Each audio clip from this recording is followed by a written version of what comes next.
Hello and thank you for tuning in. So, this is gonna be a lengthy video, so grab yourself a mug of coffee or something to drink while I'm just talking. And this is my playthrough of Elden Ring at a point where I pretty much gave up on trying hard to beat the boss. So I just moved on to proceed a different direction.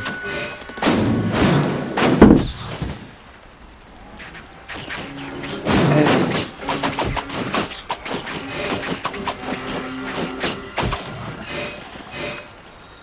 I know this is actually far easier approach to the game, which is one of the merits of this being an open world game. So if something's hard, if something feels difficult, you can just proceed and do something else. You're not forced to brute force through a boss. Try it 20, 30, 40, 50 times.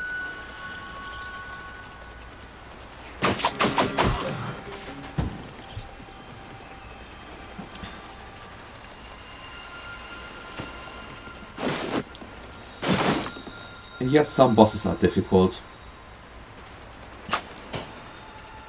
and there are certain points in the game when difficulty spikes due to you as a player progressing too far into an area that you are not supposed to venture into yet. But it's this freedom that FromSoftware gives you as a player. If you trust in your skill, if you're good, in theory you can proceed into areas that are more mid to late game in difficulty.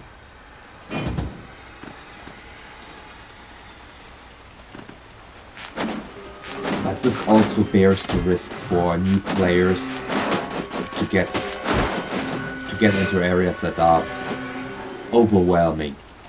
And I think if you're honest with yourself, if you feel you struggle significantly, or you get into an area where suddenly the difficulty rises extremely, then that's probably a signal that that's an area you were not supposed to go. So make a 180, turn around, and try your luck a different way.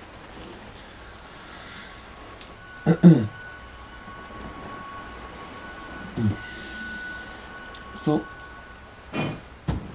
I wanted to talk a little bit about difficulty in Elden Ring and online play. So this is by now I think already a meme. This is the easy mode for game journalists, because occasionally there are these articles, these game articles that people like to share on Twitter and YouTube about game journalists or self-proclaimed journalists lamenting the difficulty and supposedly demanding an easy mode.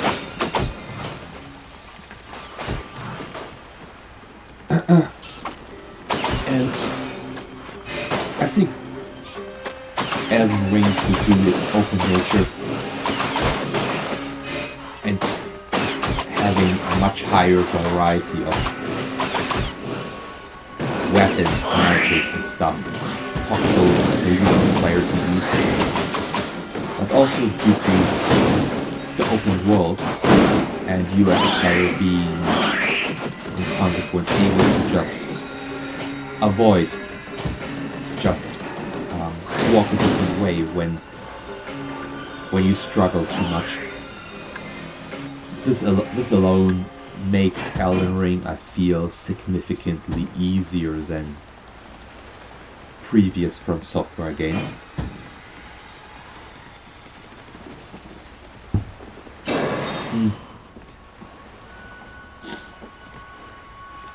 Something else is the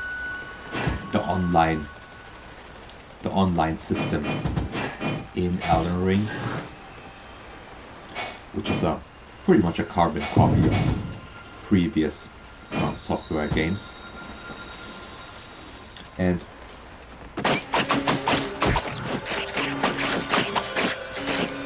you inviting other players into your game, of course, makes the game easier, I'm not gonna lie. But is that the easy mode per se? I'm gonna say no. And not, or maybe because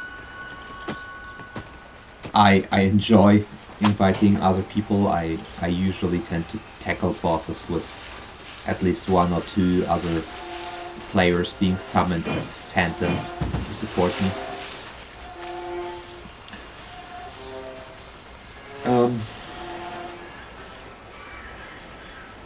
But I say no because the game scales the difficulty according to you inviting other people into your game, and that in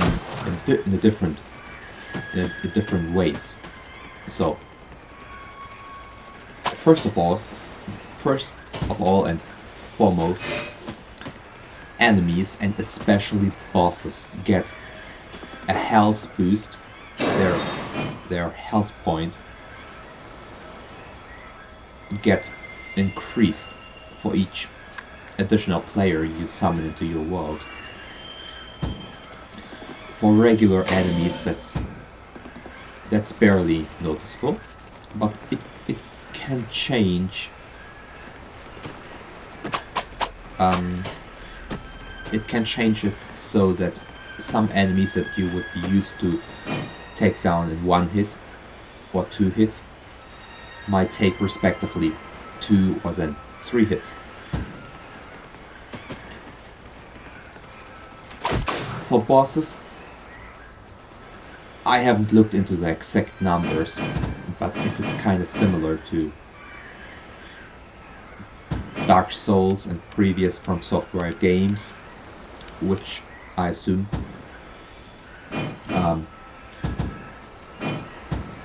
bosses should probably get a 50% health boost for each additional phantom, for each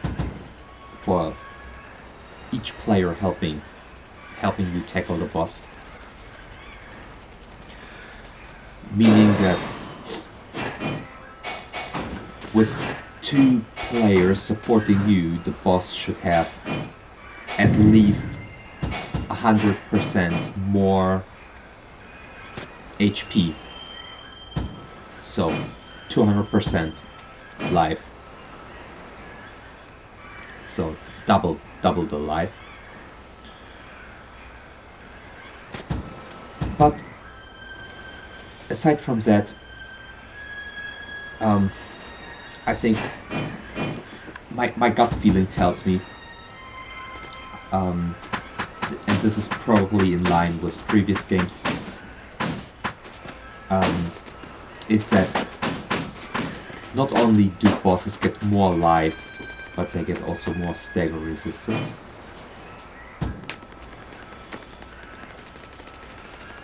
So, well, usually it takes 2 to 3 charged heavy attacks to get the boss out of balance. with players supporting you, so with you asking for other players to support you, it might take significantly more and harder hits to get a boss into the stagger, to break up their stance and get them into that vulnerable state where you can land a critical hit.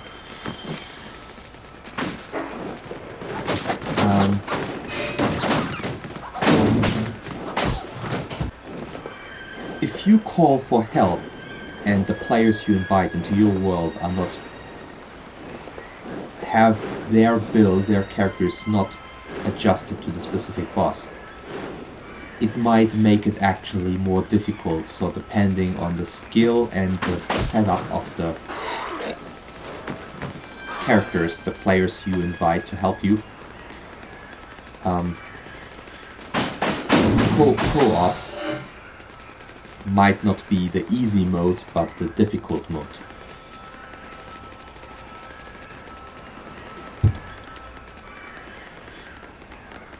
Another topic are ashes, and it's not like I refrained from using ashes per se, but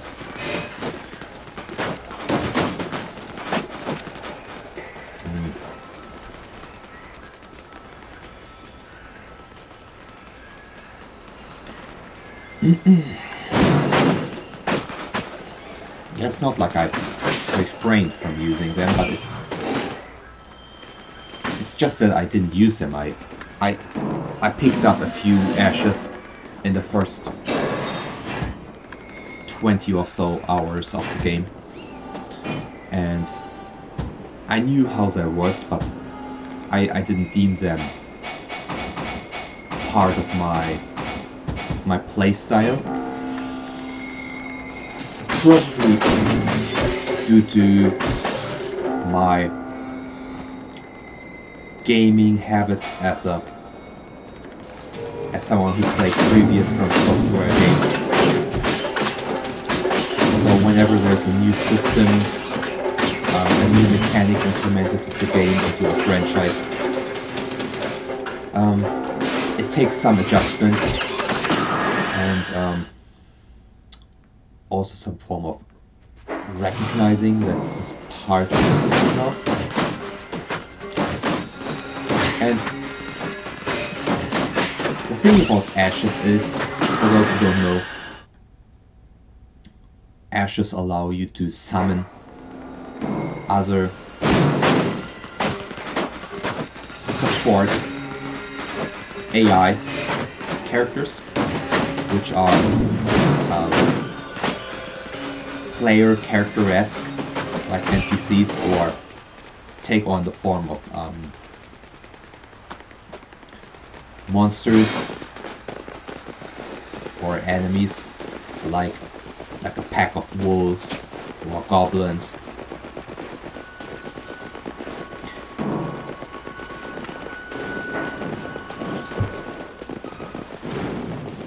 And I thought these are just a gimmicky feature, due to many ashes being pretty weak when you get them. So they don't deal significant damage. They die pretty early, and usually for beginner players, they take a lot of mana, a lot of FP. If you have not invested in that stat, it has a big mana pool, a big FP pool. So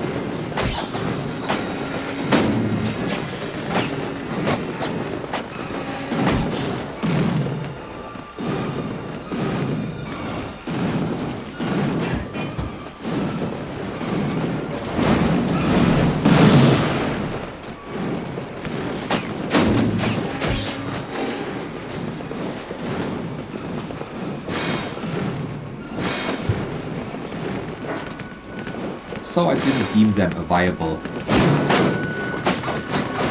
and essential part of my playstyle. And a lot of the early game ashes are probably very situational.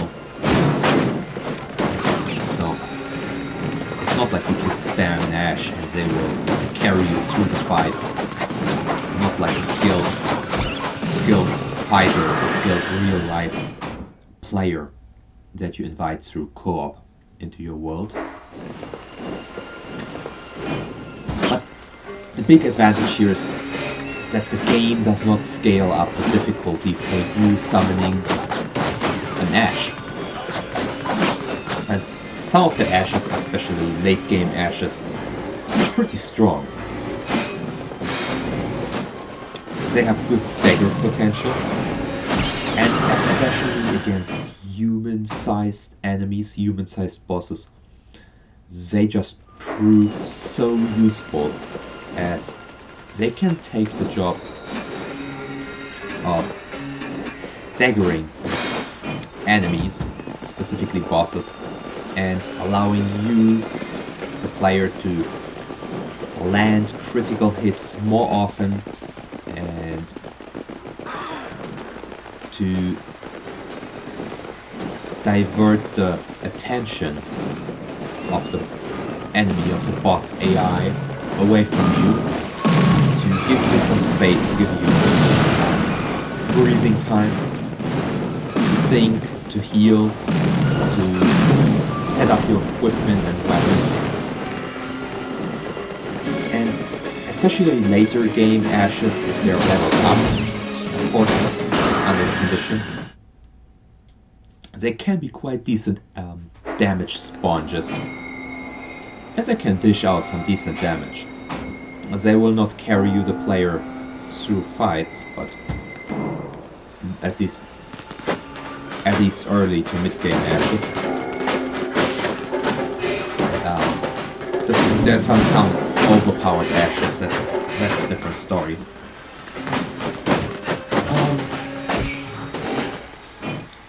So there might be some veteran players, veterans to the FromSoftware games, previous games like Dark Souls and Bloodborne and even Demon Souls, who might deem the ashes too easy. I've seen comments on Texture Life, the fan wiki, where people leave comments like, if you beat the game through the use of ashes, you didn't beat the game, like as if it's like some kind of exploit cheat mode. And I think what people need to understand is that FromSoftware created the ashes with the difficulty of the game in mind, and they created the game, and particularly the difficulty of the game, with the versatility of the ashes in mind. So the games are part of the ashes are part of the game, and the game's difficulty is scaled in a way that is adjusted for the possibility of you, the player, using these ashes. So it's not that just using the ashes makes the game an easy game.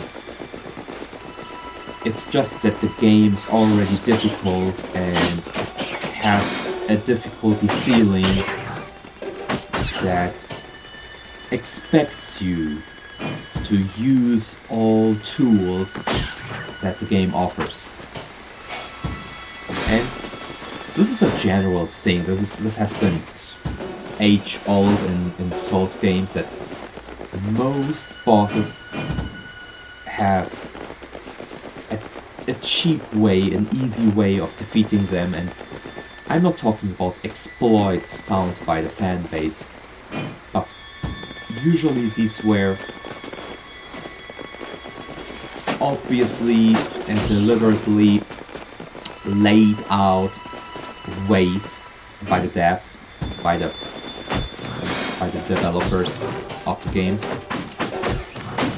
to utilize to beat the game.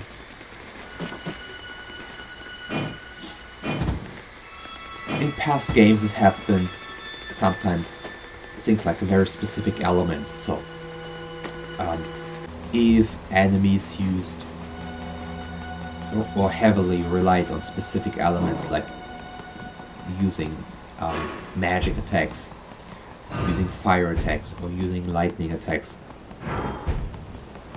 putting on talisman and using an armor sets that made you highly resistant towards the respective element, towards, let's say, magic, fire, or lightning, was pretty much the key to make a lot of these fights easy.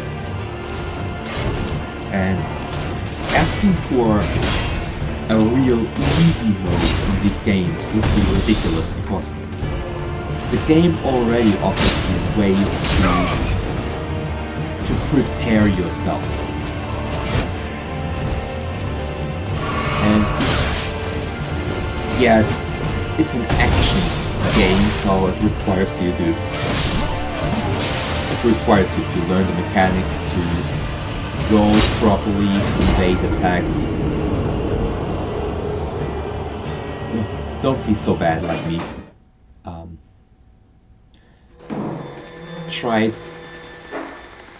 Try to learn the mechanics, try to find a rhythm to the bosses and get good.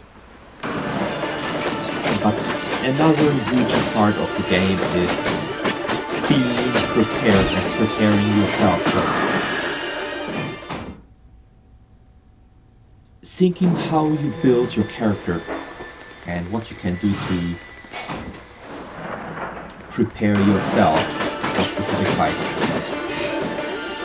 That's also key to beating many of the harder bosses.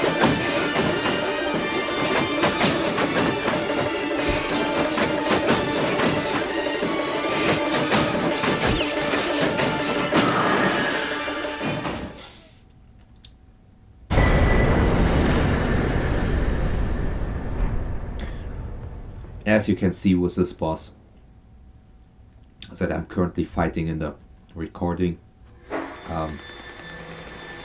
I died several times, and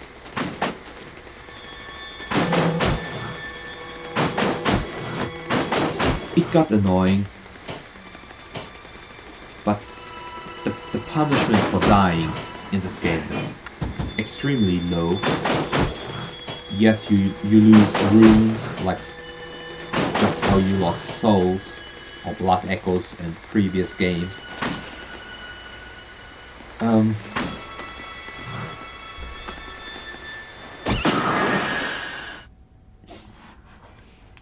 But the game places small altars, small spawning points close to many bosses. Even through these are not camps, places that you can rest at.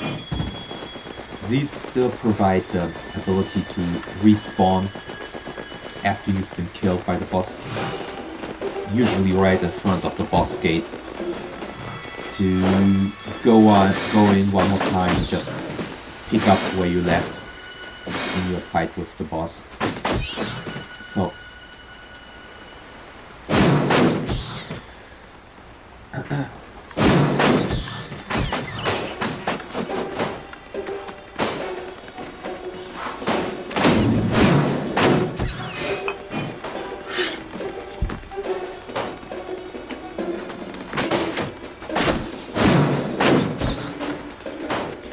this is a little thing that doesn't seem too special to make you reset the game from right in front of the boss, but I think this makes the game so much more easy, and game is built around the fact that you would probably die, so the game expects you to die. Trying not to die is you can make it kind of like a hobby or like a challenge, like a no death run. So it seems like people hype FromSoftware's games up as these super hardcore games that whether the highest challenge is a speed run where you don't die a single time. I don't know. First of all, I feel that's not a way to enjoy the game, and I don't know if these speed runs are really the biggest challenge, or I have to. It's not like I'm against players making up their own challenges for games. I mean, games should offer that freedom, and it's great that players choose to play games their way, be that in a speed run or with specific challenges like not dying. But I just don't like this.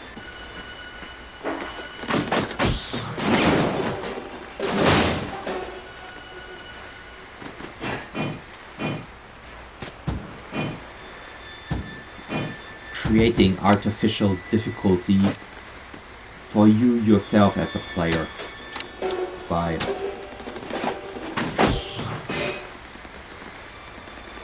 denying yourself of possibilities to fight, like saying no ashes, no shield, no parry, no roll, no death run, speed run.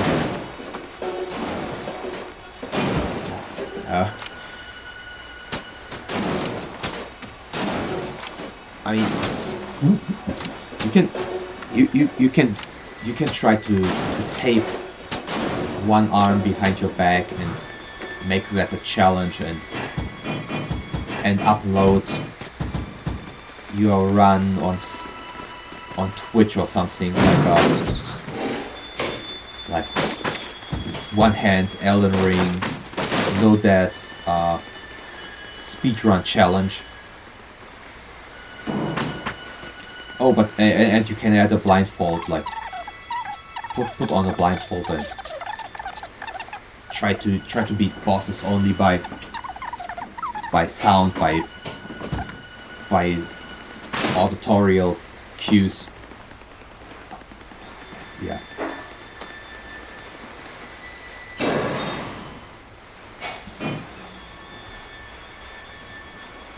Of course, I'm exaggerating. I'm joking a bit, but it's to make the point that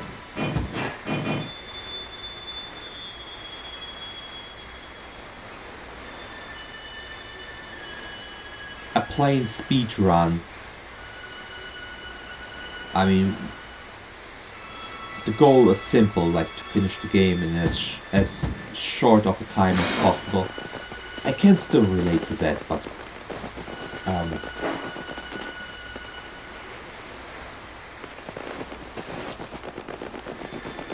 creating these special conditions like not rolling, not blocking and stuff, I think that's silly, and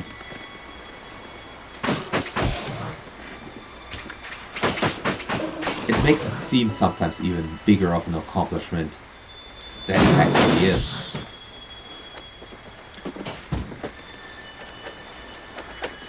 A lot of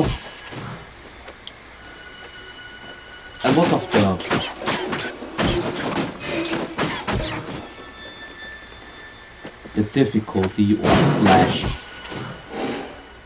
ease of the game, just how it was in previous installments,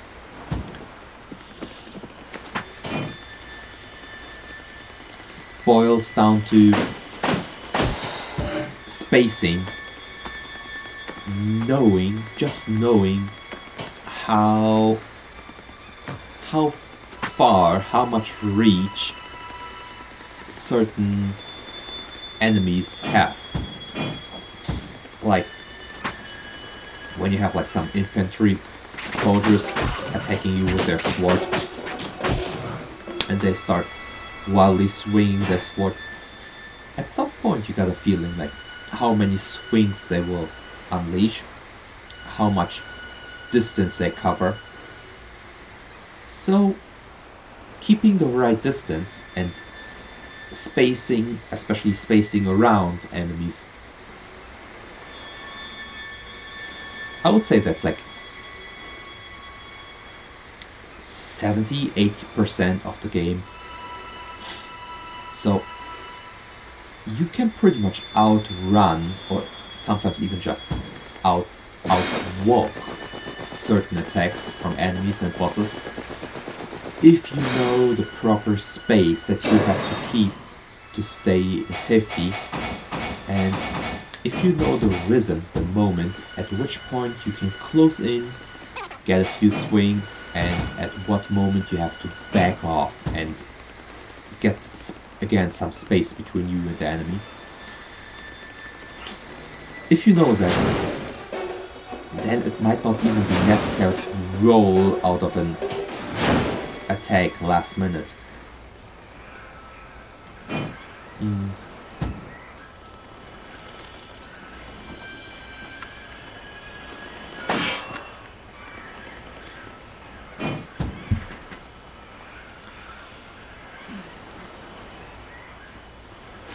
So back to the footage you're seeing. I chose to make my way south as opposed to trying to go further north, and from the main starting island, Limgrave, the big field where you started, you can proceed, you can travel in 3 directions. To the east,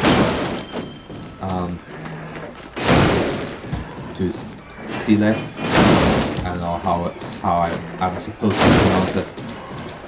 Well, to the right, east, which is the red part of the map. You have the chance to go north past Storm Castle. So to proceed further north, you do not have to beat the boss in Storm Castle, neither of the 2 bosses. You can pretty much sneak around the castle and still proceed further. And the third way you can take is south to the smallest of the islands in the Elden Ring, the one where you see me playing right now. And there's a castle on the furthermost south part of the map. And I would say it's an area that's intended at just slightly advanced but still beginner characters, not yet intermediate.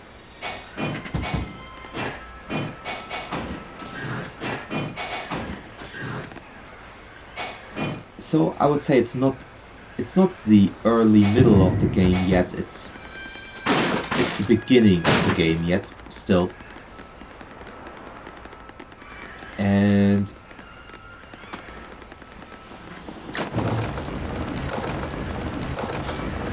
this area still had some difficult enemies that definitely packed packed a punch. Made it hard for me to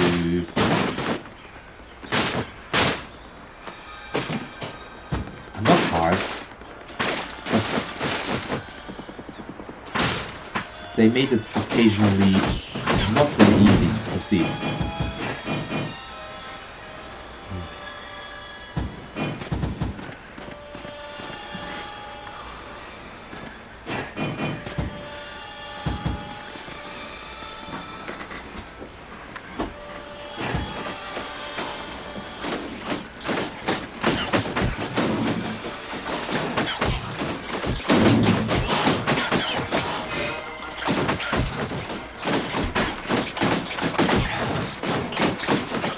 I like that they included enemies fighting each other in this game.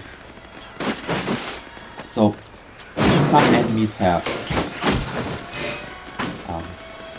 kind of factions, so they will fight each other if you let them fight. But usually if you see situations like these, where you have two groups of enemies fighting each other, there's usually one group that's clearly stronger. So what I did was support the underdog, gives them a bit of a chance, so that they would pretty much help me kill the enemy that I deemed a bit more difficult.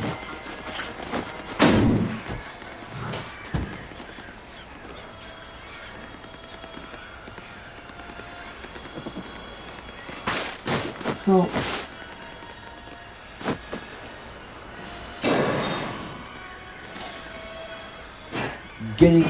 trying to generate some content for Elden Ring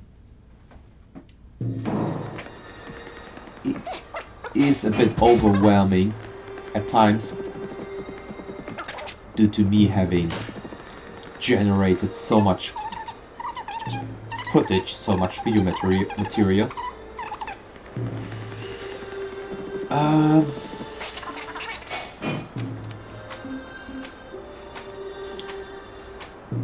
I finished the game by now, and I think I clocked in at already like 160, 170 hours just for my main character, the first one that you see me using in that footage. So after I ventured around, traveled around, improved my weapons with the smithing stones, which improved their base damage but also their scaling, making them scale better from your stats, but also increasing my stats leveling up, which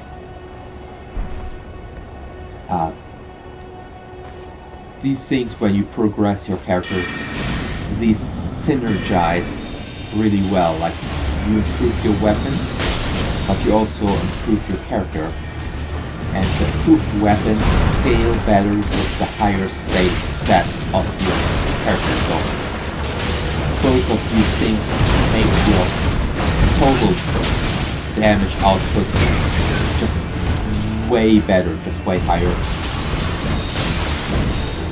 And after I was pretty much wrecked by this boss the first time trying it at a lower level, I came back and retried my luck.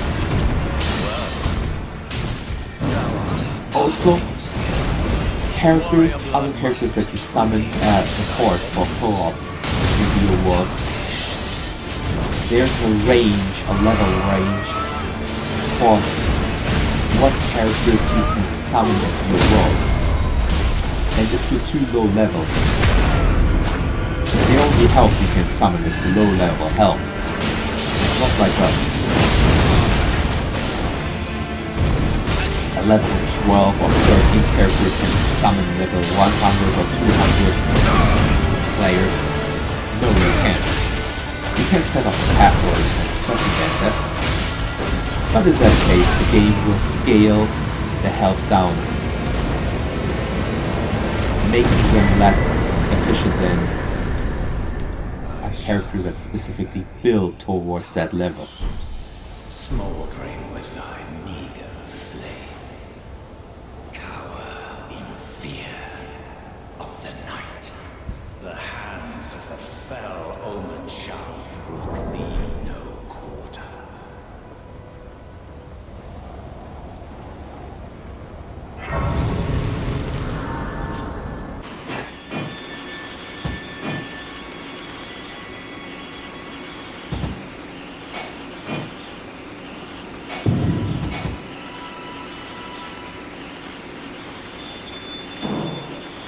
So, yeah, after leveling up, upgrading my weapons, and getting some help,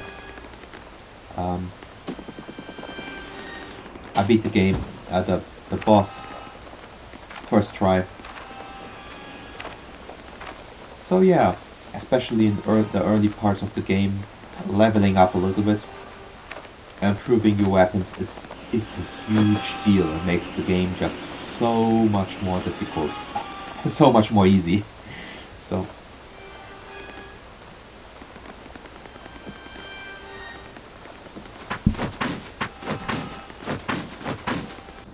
You there? Come over here, would you? You're tarnished, aren't you? I would advise against taking the main gate into the castle. So I think this game is just amazing. The devs made an excellent job, but not just the games, but also the Try the opening right here. the voice actors know about it. for creating and giving life to these scummy characters, to these NPCs.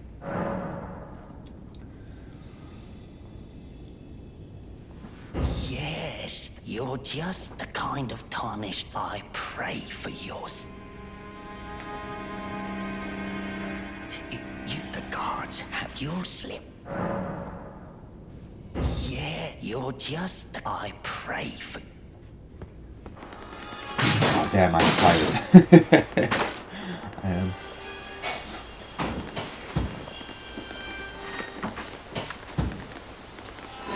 Yeah, so I really enjoy this game. Like, I spent so much damn time with this game. I really neglected this channel, and I really neglected making videos. I neglected everything and anything the weeks after release. I'm honest, I fell in love with the game, and I just binge consumed this game. I binge played it till late in the night. And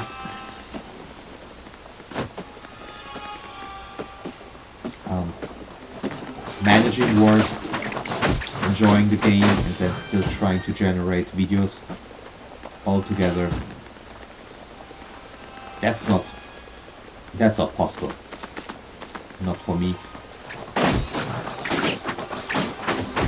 So, having played through the game, I'm still playing, I'm still very actively playing, but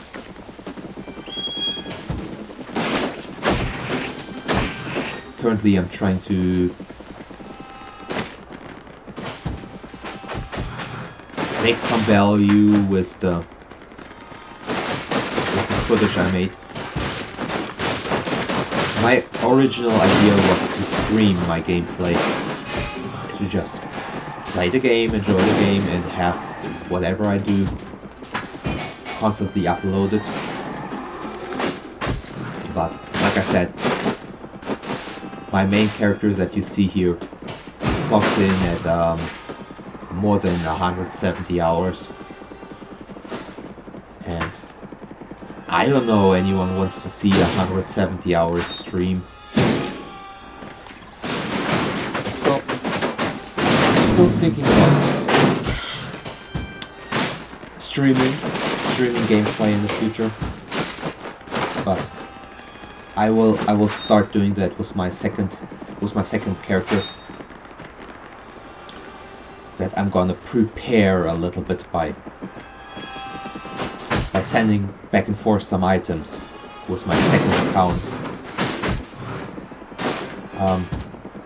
As a lot of the weapons that I will gear my character towards stat-wise when leveling up is only found very late game.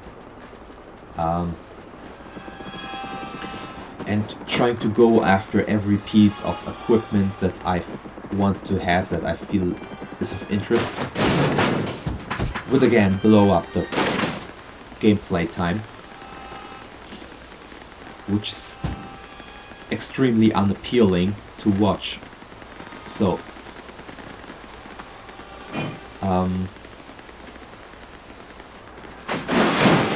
giving myself a small edge, giving myself the right equipment from the start to speed up the gameplay, to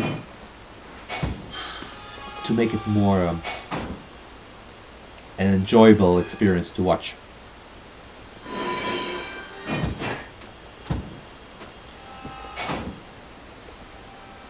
So this gameplay you see here is sped up by 4 times, sometimes 5 times.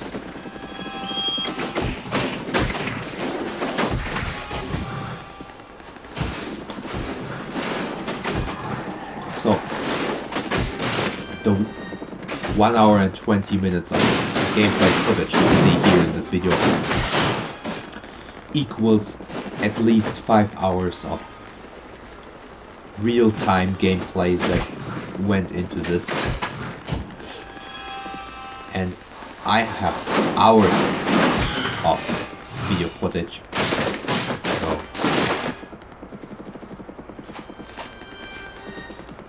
uploading that unedited, unchanged onto YouTube, and especially uncommented, I'm honest, that's just plain boring. That's just, who wants to watch that? Not even me myself. And I played the game. I love the game. So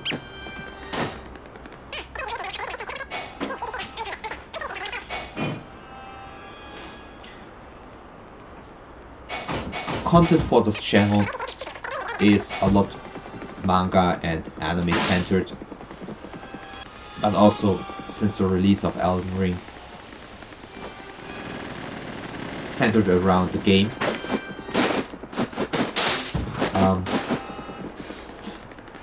And having video game content be part of my game, of my channel, was always part of my plan.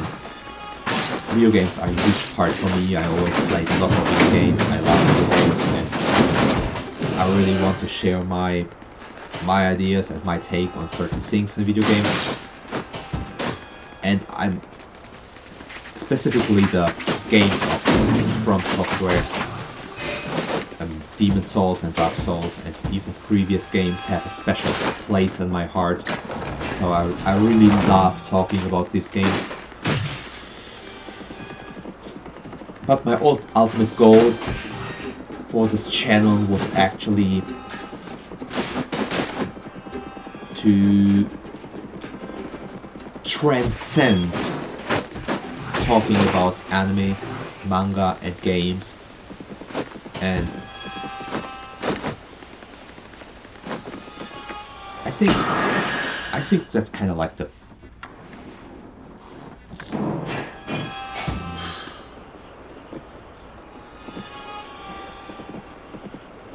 it's like an easy cherry pick, like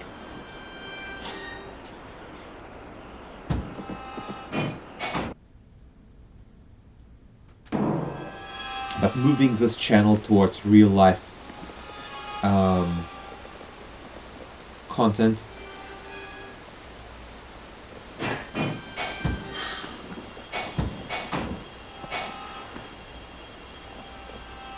and with real life content I mean me living here in Japan and working here in Japan.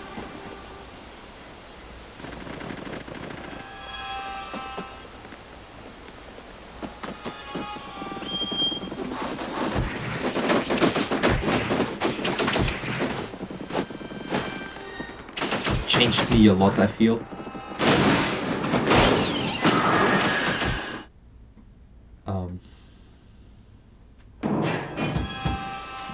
Gaming has definitely taken a step back the recent years, and with Elden Ring, it's like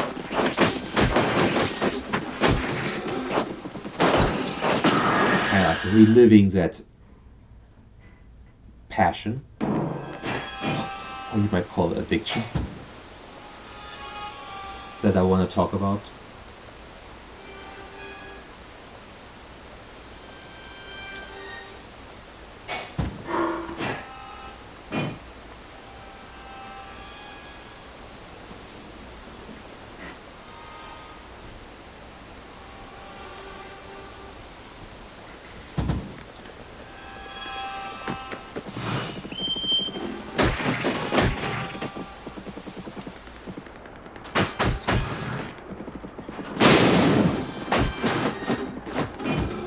So yeah, I don't want to talk about every little part in my private life, but still,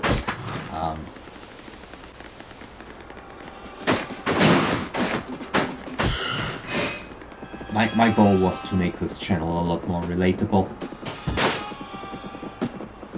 Relatable, not to not have the channel focused on a specific niche topic, but rather on me as a person.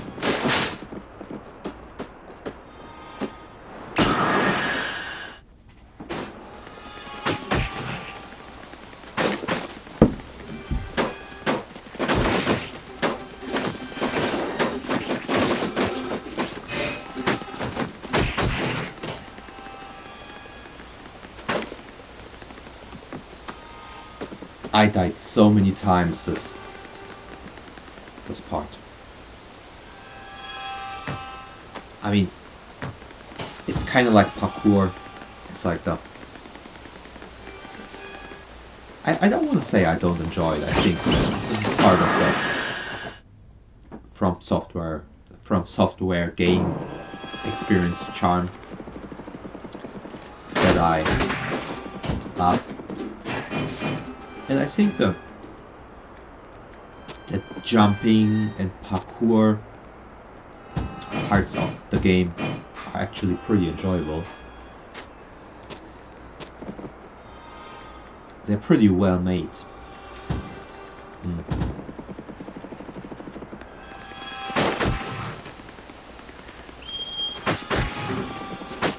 I don't see how anyone can beat the game, not first time trying, without at least once dying. I mean, you can be the best player in the world if you want,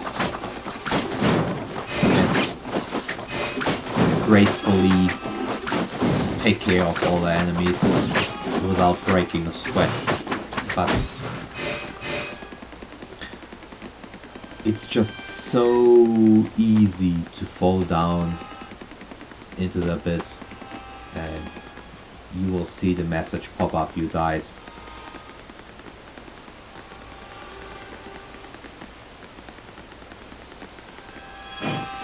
And yeah, that's part of the experience as well. Everything's part of the experience.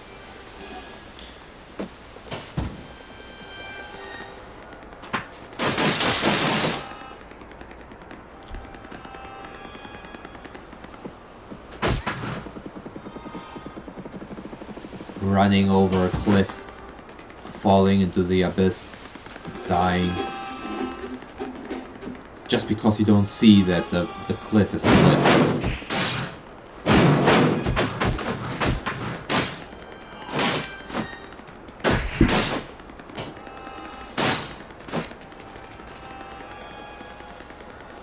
So tomorrow I have a day off, and trying to get out more videos today and tomorrow, the next days.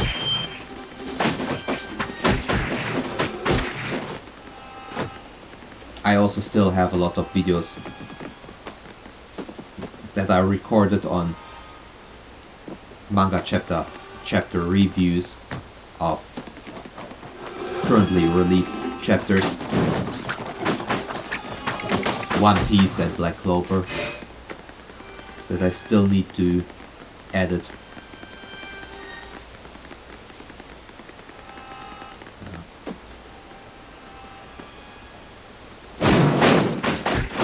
Editing takes a hell lot of time, and with editing I don't mean like this. This is just speeding up the content. That doesn't take time, but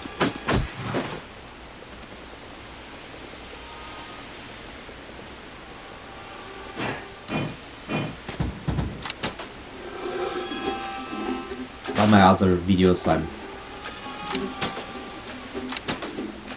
try to keep my videos shorter, try to stay in a 15-minute range. As I noticed, this is a small channel, I don't have many views on my videos. I don't even know if this recording I'm doing right now will get a single view. This is a small channel with currently 12 subscriptions. Some videos get a few views, but then especially videos like this one, being 1 hour and 32 minutes long.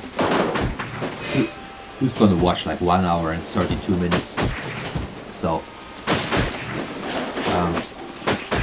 they're pretty much two routes to go. Either one, I put a lot of effort and try to make like a high quality video where I bring my ideas quickly to the point.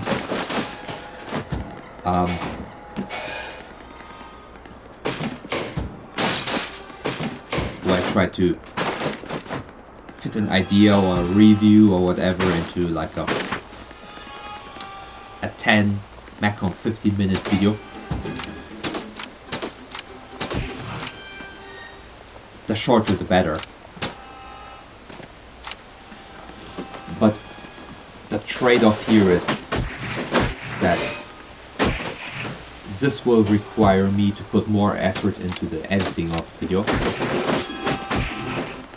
On the other hand, keeping videos unedited like this one, keeping it raw, for me just sitting here and just enjoying my own gameplay, drinking something and talking for a bit, which is a format to try out, I think.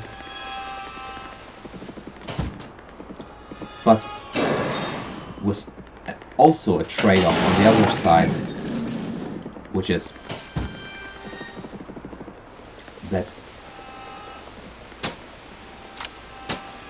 these long videos without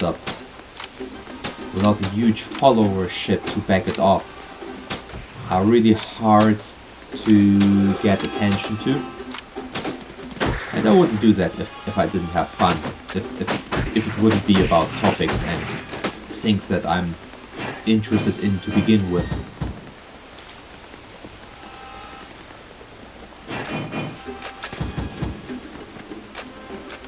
So I might release a bit of part of the gameplay footage that I've amassed of the game. I will probably just upload without my commentary, without bothering you with my pretty face. Haha. So,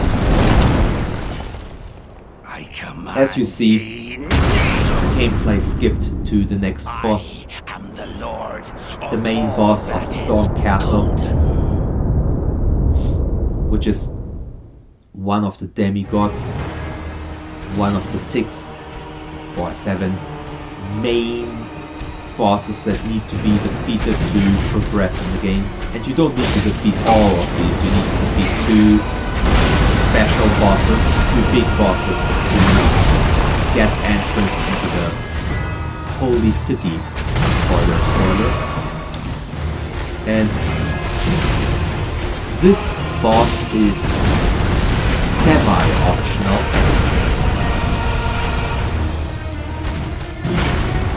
You needing to fight 2 of these bosses is not optional, but the boss in particular is optional. Like, it does not have to be particularly this boss. It is a boss with a significant difficulty spike this early in the game.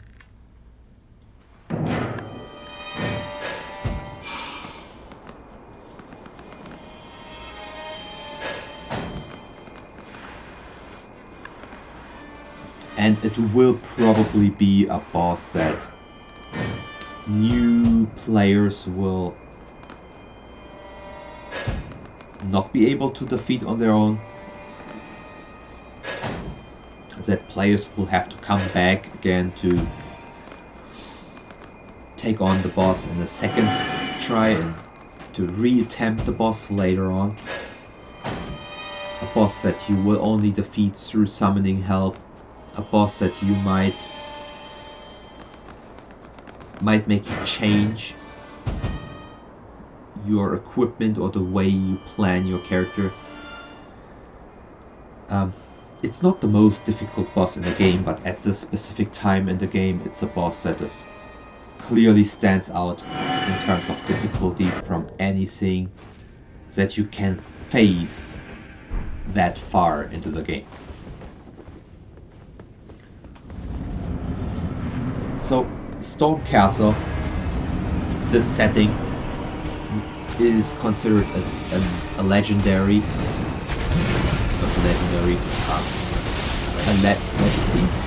legacy dungeon, correct? A legendary or legacy? I don't know. But either way, this boss, Godric,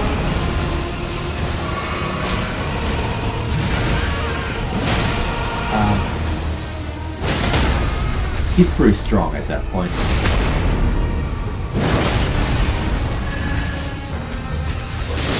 And I know the best way to fight bosses is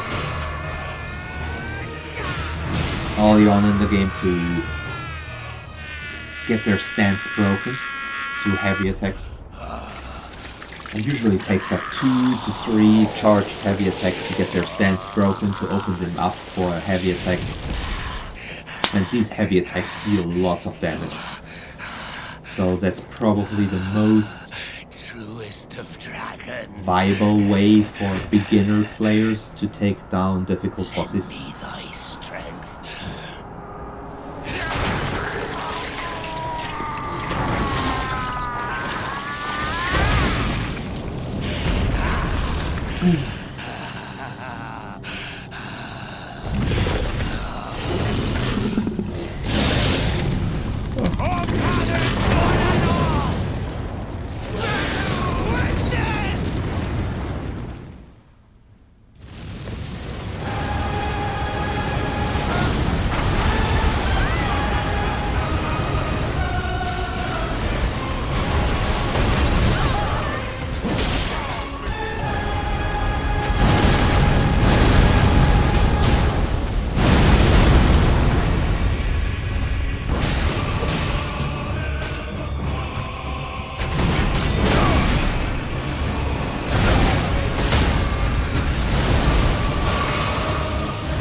So as you can see,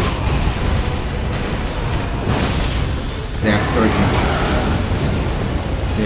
heavy attacks that cause the enemy, the boss, to stagger. And there's the light stagger, which is enemies shrugging back, like when they're getting hit, they're like like they're shrugging but back. And then there's the heavy stagger, which is enemies going into a vulnerable pose. Their guard's broken, their stance broken, opening them up for critical, which usually deals significant damage.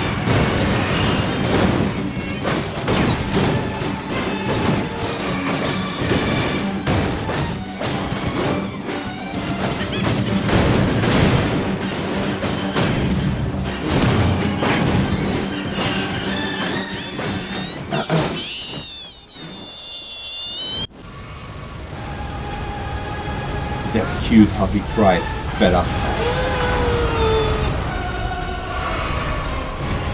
Yeah.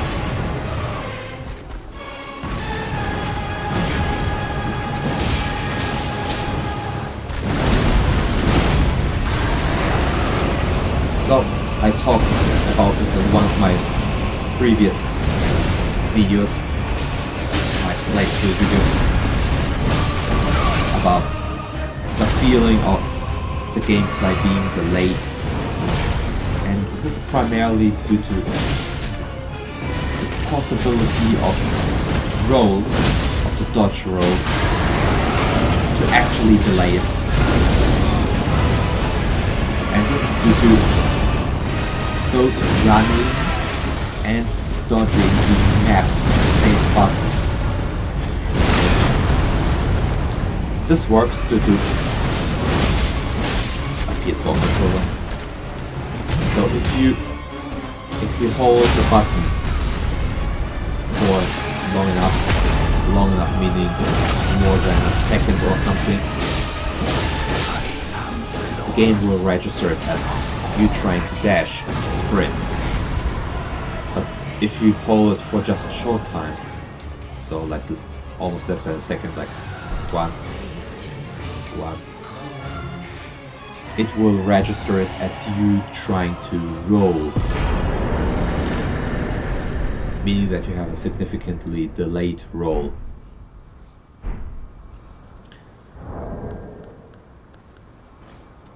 Which can become a problem if you don't change your muscle memory and you're like me, like tightening up, and like trying to roll and then like pushing and like attacks hit you because your character is only rolling on release of the button, meaning you click the button to roll, but your rolls do not come out, or come only out drastically delayed, noticeably delayed.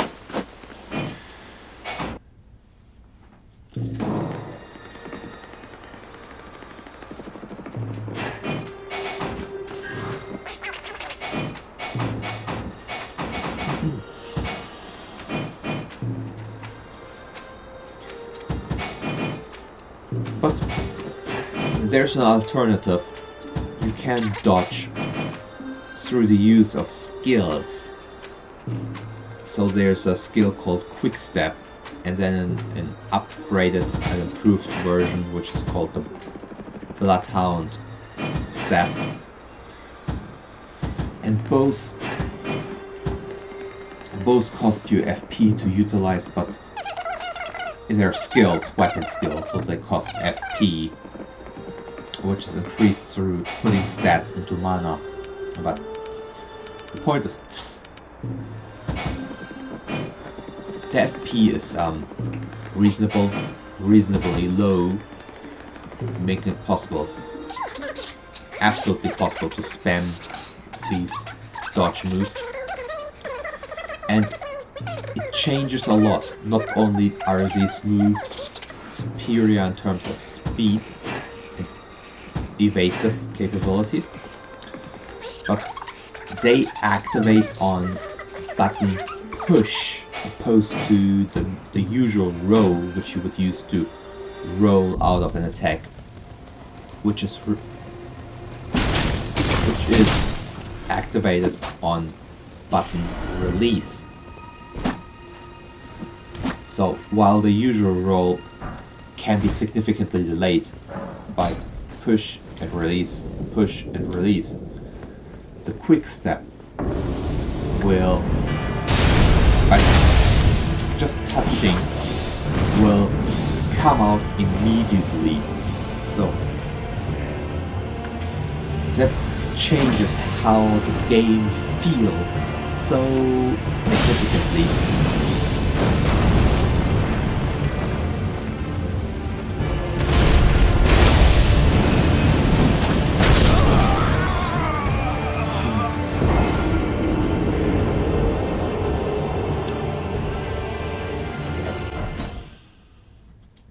It changes how the game feels so significantly.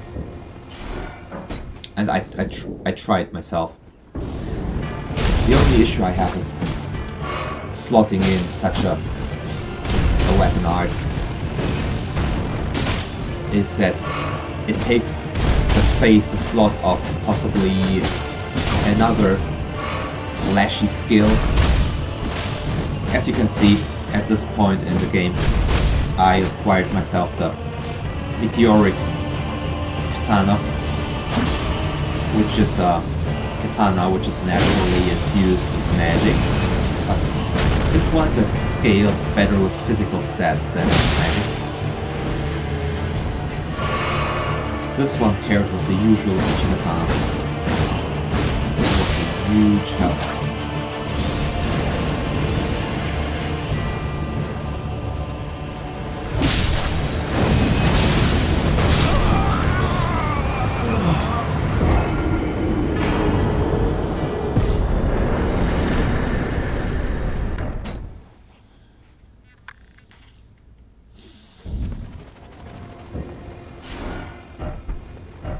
So, currently my place, spring has started, so it's quite nice. It's a pleasant weather during the day. If it's sunny, it can get quite warm.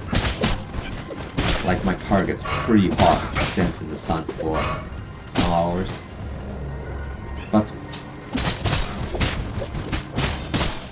in the night it can get cold. It's a lot better than it was here for this room. With spring, days get longer, it's bright a bit longer, and it's more pleasant to do something here in this room. But it's still cold, and Japanese houses are poorly insulated.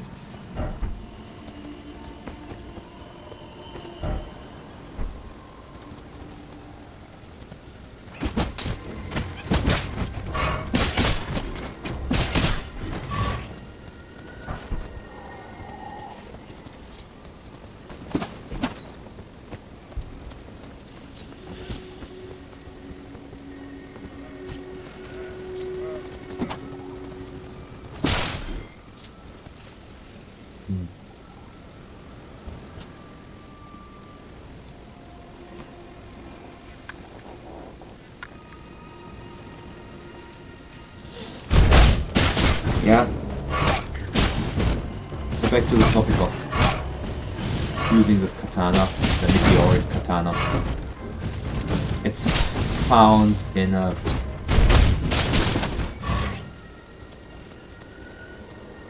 late mid-game area that you can get by moving east from the starting area. I will put out a video how to get that katana, but I think there are lots of videos already about how to get it. And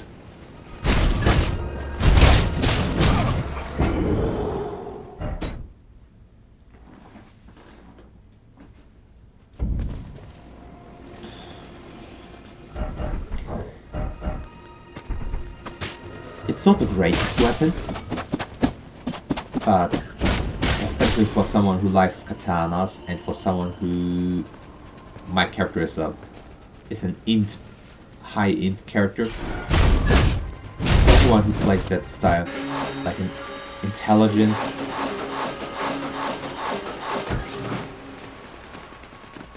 magic build character. This weapon is a really nice one that's quite easily gotten early.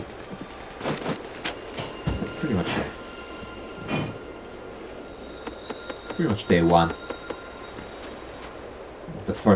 Pretty much the first 25 hours can be gotten. So as you can tell, I had to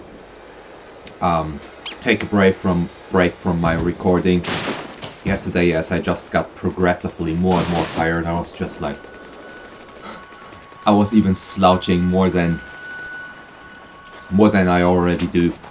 So, but I will try to continue my thought. The meteoric katana is a really great weapon. It, with the right stats, I think it is possibly the katana with the highest AR. And it is a katana that favors physical stats over magic, but still offers you that additional magic damage, making it a really viable weapon early on. But I think what's nice about this is its ability, which is the gravity ability, which is a little bit situational, as it has a bit of a startup animation that does not have hyper armor, so you can get interrupted by other enemies or players attacking you. But it has a decent radius, and it's a 360 up and down attack that creates a gravity sphere around you and pulls all enemies close to you. And even bigger enemies that are more resistant to the pull will at least get staggered. So using that in conjunction together with other players supporting you, or with your ashes, might allow you to stagger even bosses long enough and to keep them through the repeated use of the skill in a stagger loop, where they will just like always flinch, try to regain strength, and then get flinched, get staggered again and again. So that gravity skill is really very useful, but situational. Another katana that can be acquired pretty much as early as the meteoric katana is the Moonveil katana, which favors more strongly in its scaling towards magic, towards intelligence, making it pretty much the #1 katana for anyone who has a high int, a high magic build. The problem here is that the Moonveil katana is locked behind a boss that you have to defeat for the sake of acquiring said katana, which I was not confident in doing at that point in the game. So I settled for the meteoric katana. But later on I also acquired the Moonveil katana, and I use both the Moonveil katana and the meteoric katana in a dual wield, in a power stance. Moonveil in the main right hand and the meteoric katana in the left hand. My character is more strongly geared towards intelligence, so in terms of damage output I got better numbers with the Moonveil katana over the meteoric katana.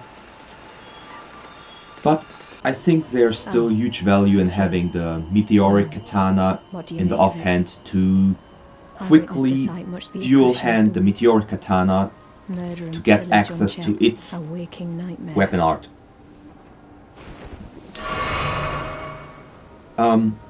But this time, I'm a woman grown, and though the suffering cannot be undone, I can still Yeah. mete out justice. Here you see one of the Justice to the NPCs oppressors. Let the scars I that has put this time, and though the justice to let the scars. a hugely underwhelming quest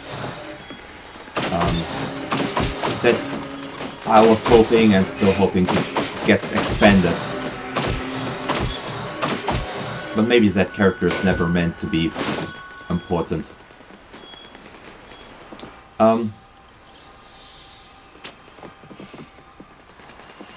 So this place you see me here is some kind of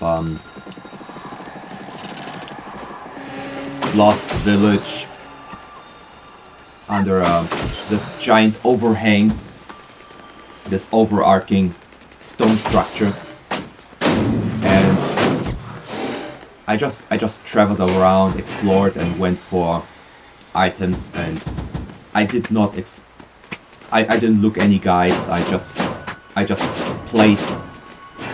played journeying around and having an open eye on anything that sparkles in the distance. And so I did not plan to come to this place. But this place is quite important, specifically for a very, very lengthy late game quest, or a number of quests, including access to one of the last areas, an optional area with a very specific, albeit optional, boss, and lots of weapons and armor sets, and lots of NPC quests culminating. So this place here that you see in the footage, there's an NPC hidden, hiding as a rock, who, if attacked with a weapon, will reveal himself and hand the player a tiny item, half of a medal, and you still need to acquire the other half of the medal in a different place later on in the game. But this half is important. Please no, dear me. So, as you see, this is the NPC. I haven't a clue. He hands you a key item, Please leave me be. and this key is the access to. It's half of the key. It's half the medal. It allows you access through activating a lift to the hidden area, to a huge hidden area, where, as I said,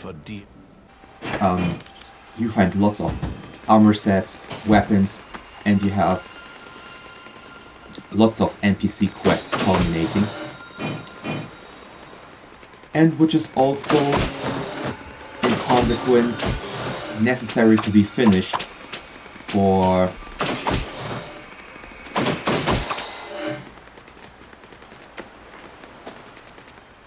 not for achieving one of the endings, but for reversing one of the endings, which is sounds confusing, but there's a certain quest which locks you into a very specific ending, and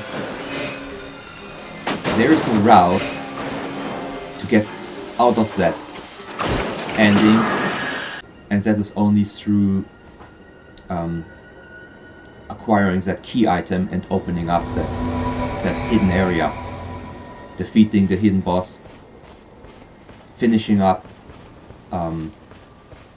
very specific, very lengthy quest line. So as you see, I use the spirit summons, those 3 wolves, to fight against that enemy. And even through the wolves, each do not have much HP. They don't have many hit points, so they can only take a few hits, like 2 or 3 hits at maximum from that boss.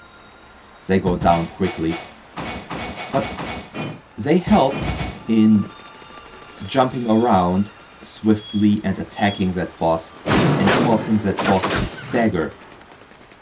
And those 3 wolves, along with that other NPC that you can summon for help, along with you, makes for kind of like a 5-man squad, or should we say 1 man, 1 woman and 3 wolf squad. And the consecutive attacks, everyone, are enough to get that boss staggered. Also, I think the footage clearly shows that aside from my skill, my dodging skill, my character was also clearly under-leveled.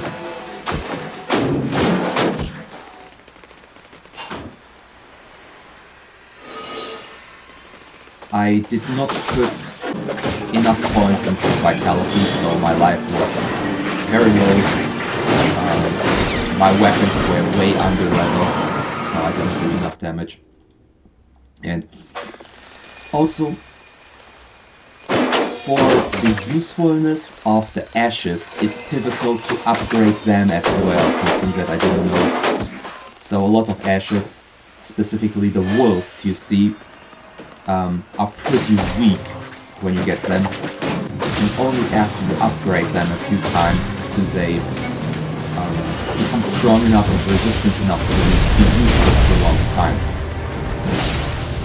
So, noticing that this boss is kind of weak and staggered, what I switched to was trying to get him with heavy attacks. And indeed, two heavy attacks were enough to get him on his knees. And I also relied on the gravity spell to get him to stagger long enough for the NPC to land some other strikes.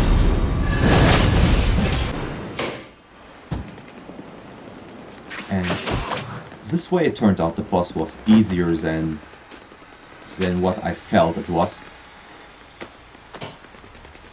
So this boss made me struggle on my first 2-3 times. By the way, this boss is later in the game appearing as a regular enemy. It's not this one's not a one of a kind.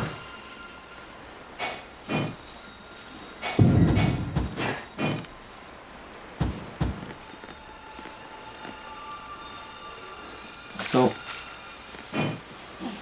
with that area cleared, I ventured into the later parts of the lake, where the Magic Academy is in the center of the lake. And the Magic Academy is the second big dungeon, the second legacy dungeon, which houses one of the 6 demigods, one of the 6 main enemies that need to be defeated, at least 2 of them, to proceed. The first legacy dungeon was the Storm Castle, and the second one, being the Magic Academy. And important, there's no chronological order. It doesn't matter in which order you tackle these. Or it doesn't actually even matter which one you tackle at all, as you are only required to take down 2 of the demigods. 2 out of 6 to get access to the city. This is one of the 3 guardians that you see. They pack quite a punch. They're not super difficult, but their attacks, at least with my under-leveled character, take down easily 70-80% of my life. But all of its moves are very nicely telegraphed. So this is a boss that really reminded me of older FromSoftware games. The moveset, the way it telegraphs its attacks. I think a very Dark Soul-esque boss. So, I actually enjoyed fighting this boss. And as you see, even though I dual wield 2 katanas, which possibly could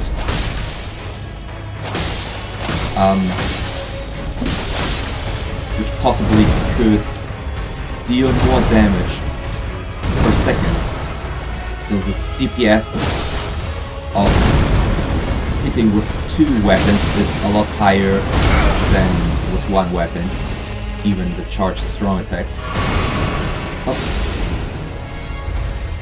the charged strong attacks have the capability of stunning the boss, getting his pose broken, his stance. And there seems to be some kind of stagger meter, a hit meter that probably builds up if you land enough of the heavy attacks. And 2 or 3 heavy attacks in quick succession, that seems to be what is necessary to get the stance of that boss broken. So yeah, that's it with my walkthrough. I hope you stay with me. Next video will follow. It'll probably be the same, just a lengthy video, an hour plus, and me talking. I hope you enjoy that. I hope there's anyone who enjoys that, and thank you for tuning in. Goodbye.